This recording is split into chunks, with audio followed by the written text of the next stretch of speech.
Welcome back, divas. Today I'm going to be being a motivational speaker. I'm recording this on my laptop, and the reason why I'm making this video is because I just recently heard back, or honestly lack thereof, but I learned that I didn't get something that I wanted to get, meaning okay, let me just tell y'all.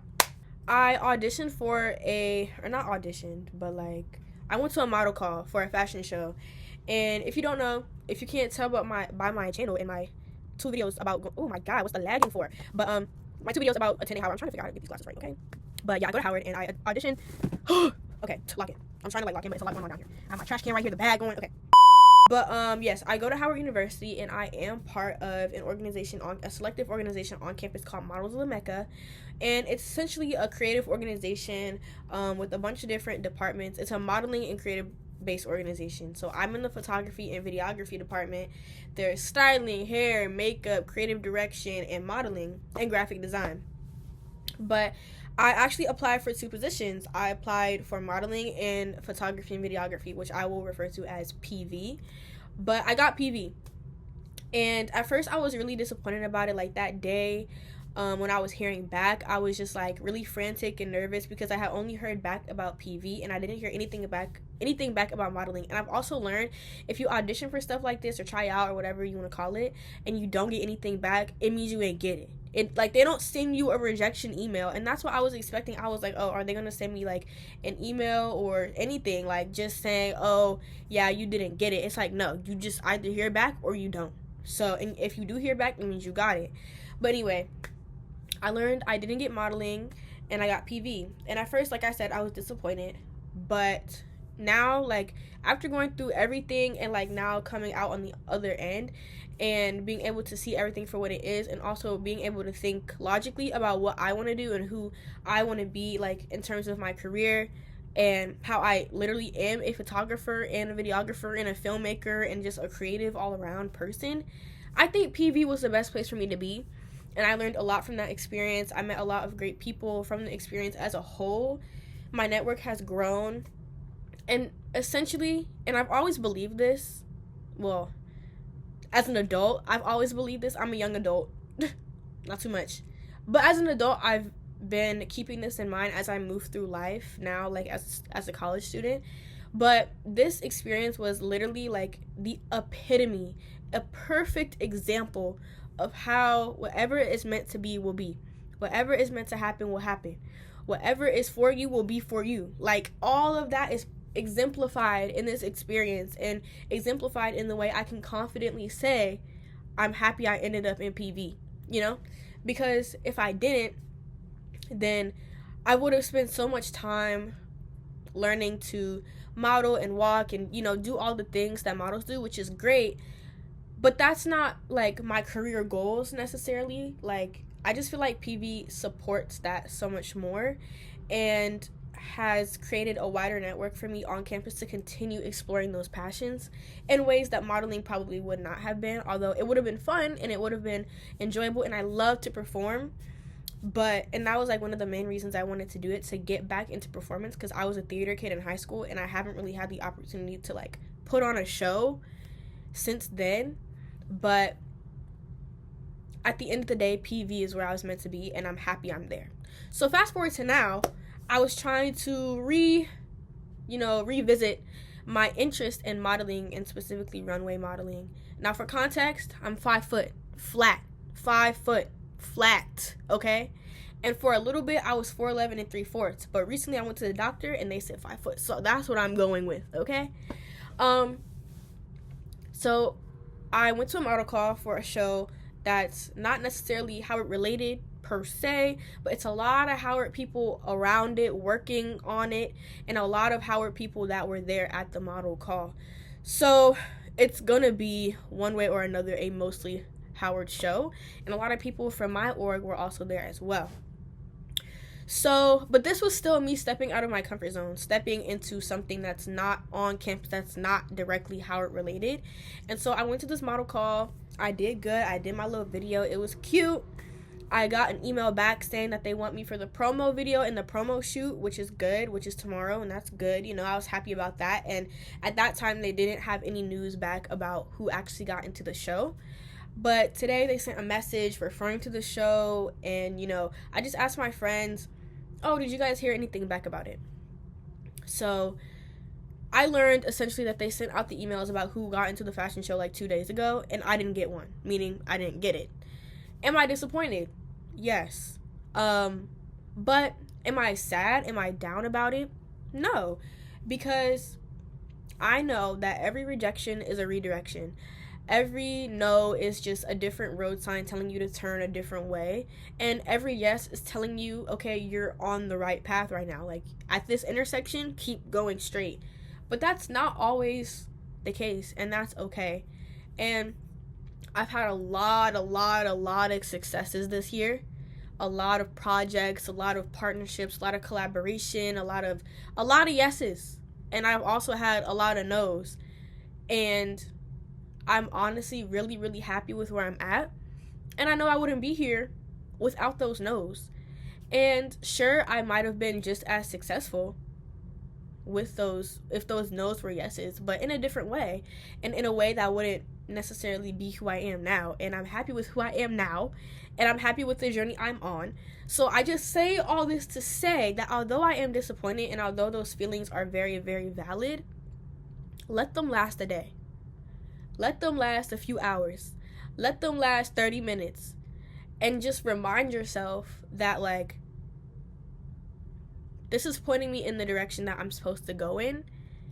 And maybe the fact that I got the promo shoot and not the runway show is pointing me in the direction of print modeling, or, modeling for magazines and stuff, and not necessarily runway, And honestly, I don't really want to be super involved in an industry that is discriminatory in that way. And I know that it's not coming from a hateful place, at least in this instance. Like, with this show and like other shows surrounding Howard, it's definitely not coming from a place of like, oh, you're short, we hate you. But it's just coming from that look, like they want that look. They want the industry look.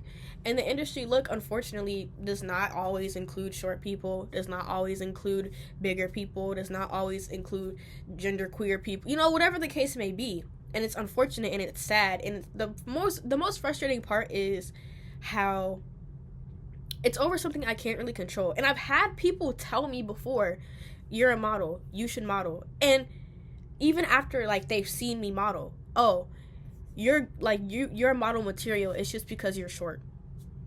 So, do I even want to be involved in that anyway? Because if I got that yes,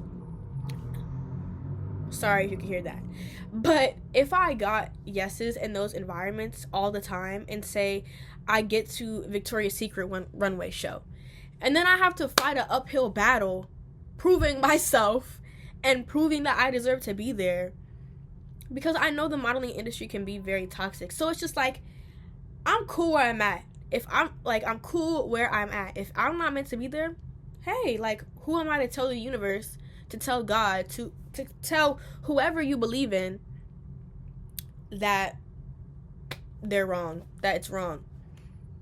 Like, I don't know. So I just wanted to come on here and, like, tell that story and just be real, because I feel like some people look at me and that's like the case with anybody, especially people on social media, people you just like be seeing around campus. I do it too. Like, imposter syndrome is real, especially on Howard's campus. Seeing other people, seeing their outfits, seeing, I don't know, their grades, and like, it could be anything. Their grades, their opportunities, the internships they're getting, whatever the case may be, the attention they're getting, and it's like, damn, like, you start comparing yourself, and that's natural, but like, just know everybody get yeses, everybody get no's. You get yeses, you get no's. I get yeses, I get no's. And it's disappointing and it's frustrating, and I allow myself to feel that, and I validate that within me. But just really, really trust that what's meant for you will be for you. What is meant to happen will happen. Every yes, every no is simply a road sign on the path of where you're trying to go. And I'd say, especially if you don't have a sense of direction right now, which is so real as a late teens, early 20s baddie, diva, which it's okay if you don't know all the answers right now. You're not supposed to know all the answers all the time, and that's okay. But especially if you're in that era of just trying to figure shit out, just let the road signs direct you. Like, just let things happen. Put yourself in as many environments as you can. If you're creative, go to creative events, go to art shows, go to poetry slams, meet other student photographers, take your pictures, post your pictures. If people not fucking with it, that's just not the crowd that's supposed to fuck with it. You know what I'm saying? Like, you just have to take things how they come. If you don't have a sense of direction, the yeses and nos will give that to you. And honestly, the way that I've become a photographer, the way that I've become a somewhat low-key graphic designer, I don't claim that because I'm still a beginner, I'm still learning Illustrator and all that. But anyway, the way I got there and even started exploring that, the way that I started getting into film and getting more involved in like the performing arts in high school and meeting more performers, the way that I got into Models of the Mecca and like became interested in Models of the Mecca, like that shit was not planned. Nobody sits down and is like, oh yeah, this year this is gonna happen and this is gonna happen and this is gonna happen. Like, you gotta just let stuff happen the way that it is. And you cannot be concerned with comparing yourself to other people because everybody's journey looks different. And you cannot be concerned with comparing yourself and where you're at with where you thought you would be at this moment. That's another thing. Comparing yourself, imposter syndrome with yourself is also real, bro. I feel like people don't talk about that a lot. But like, thinking about, okay, when you're a kid, you think about where you want to be at 19. And by kid, I mean like, you know, middle school, high school, you maybe like 12 to 16. You thinking about, oh, this is where I want to be at 19. At 19, I'm going to be here. At 19, I'm going to be here. At 19, my art going to be in London. My photography going to be in fucking Vogue. Like, whatever the fuck you thinking. And you're not there yet. And I feel like right now at this age, it's a little less prominent because, at least for me at 19, I don't have an expectation for myself to know. You know? I don't have that expectation for myself. As much as it would be nice to be Marseille Martin and already be, you know, in there and like know what I'm doing. That's not everybody's journey. You know what I'm saying? So I don't have that expectation for myself, but I've definitely heard like from peers, from relatives, just from adults and young adults like myself, when you start getting into your 20s, mid-20s, you start being like, damn, at 25, I thought I would be rich, you know? And it's like, you're 25.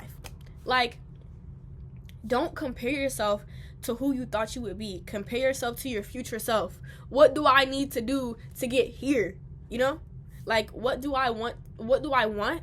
And how do I get that? Instead of like, oh, damn, this is not where I thought I was going to be. Like, I thought I would have more. Okay, so get it, you know? So, anyway, I have to go soon because I have to get dinner with my cousin soon. But I just wanted to get on here and share that because I was ranting about it on my spam story. And, God, I wish I could share my spam with everybody, but I fear that will never happen. So I thought I would make a little YouTube video about it and just record something on my little photo booth app, you know? Something real, something just genuine. Because I've been posting, you know, I've posted advice videos before. But I've been posting The Sims, which is something I really enjoy. And something I really have always enjoyed since I was 12 years old. Even before then, when I was just watching Sim videos, before I even got the game, I loved The Sims. And it's a big relief. And it's a big way of how I practice my creativity and storytelling and creating characters and creating the place that they live. But I'm just saying all that to say, like, that's part of my journey. It doesn't have to be grandiose for it to be part of your journey. It doesn't have to be a yes from Netflix or Amazon Studios for it to be part of your journey. It could be buying your first camera. It could be a Digi. It could be off TikTok Shop. It could be making your first necklace, crafting your first, scrapbook, writing your first entry in your journal. Like, these are baby steps. And don't discredit them. Don't discredit your hobbies. Don't discredit your interests. Pursue them. Like, turn your hobbies into money. And even if it's not about money, which it's not, it should not always be about money. If you're passionate about what you do and you're good at what you do, the money will come. Trust. But don't discredit your hobbies. If you like to crochet, you better crochet the fuck out of that fucking yarn. You better make a hat, you better make a shirt, a purse, whatever you feel like doing, and share it. Even if you don't want to sell it, share it, you know? And I think I'm starting to get out of my head a little bit and just I'm starting to like post more and just be myself online, because your community will find you. And it's still like the same principle. The reason why I'm talking about this is the same principle. It's meant to happen will happen. Whoever is meant to see your work will see your work. When you blow up on TikTok, it's because you're supposed to blow up at that time. If you never blow up on TikTok, it's because that life is not for you. Like, not everybody is supposed to be an influencer. Not everybody is supposed to be rich, you know? And that's okay. Like, I don't know. I feel like people put too much pressure on themselves to reach some standard that not everybody is meant to reach. If everybody was a celebrity, celebrities wouldn't exist. So just be you and be like, go where the wind takes you. You know what I'm saying? Like, and yeah, I don't know. Like, I'm talking about a lot of things, and this is just, you know, stream of thought or whatever it's called, train of thought, stream of consciousness. But I think it's all related. Again, at the core value of whatever is meant for you will be for you. You can want one thing and strive for that one thing, but you have to trust that it will happen when it's meant to happen, or it won't, because it's not meant to happen. So just follow your heart, honestly. Like, people say that, and it's such a cliche. Follow your heart, follow your heart, follow your heart. But follow your heart. Follow where, you know, you're supposed to be. Whether that means location, around certain kinds of people, around what career path you choose, whether or not your family is fucking with it, your friends are fucking with it, like, it don't matter. Because, again, what's meant to happen will happen. If you pursue your passion and niggas start not fucking with you, you're gonna meet new niggas that fuck with you. Like, you're gonna meet new people that you're supposed to be around. It's all about direction. It's all about paying attention to the road signs. And sometimes it comes in the form of a yes or a no, but sometimes it comes in the form of an argument. It comes in the form of a side comment. It comes in the form of some kind of message from the universe or from God. You know, and you just have to pay attention, look alive, and just walk on your path. So, not me turning into a motivational speaker, but like, this is just me talking from the heart. This is me being so real, because I'm going through it too. Everything I'm saying are new realizations that I'm coming to now as a 19-year-old. And I just feel like if more people came to the realization of these things and just had these discussions, just converse with one another about these kinds of things at a young age, and just, you know, embraced the mystery of what their life will become, everybody would just probably be less anxious, probably sleep better. Parents wouldn't be as strict, you know? Families wouldn't be as disappointed, you know? Like, why are you sitting here forcing this nigga to be a doctor? He don't want to be a doctor. Let your kid choose. Whatever is meant to happen will happen. So anyway, you have to live life with hoping for the best, preparing for the worst, but knowing that the worst is not the worst. Like, knowing that the worst is only the worst for a minute, for a moment, and it's just pointing you in the right direction. So anyway, thank you guys so much for watching or for listening. I really appreciate it, and I hope that this honestly helped you and kind of reassured you that even if you may feel like you're on the wrong path for a minute, you're on the right path because it's your path, you know? The biggest thing is just trust yourself, trust your talent, trust your passion, your ambition, trust the universe, or trust God, or trust both. Whichever you believe in, trust yourself, and trust that whatever is meant to happen will happen. Like, whatever is meant to happen will happen. So thanks for attending my TED Talk, and I will see y'all next time. Bye.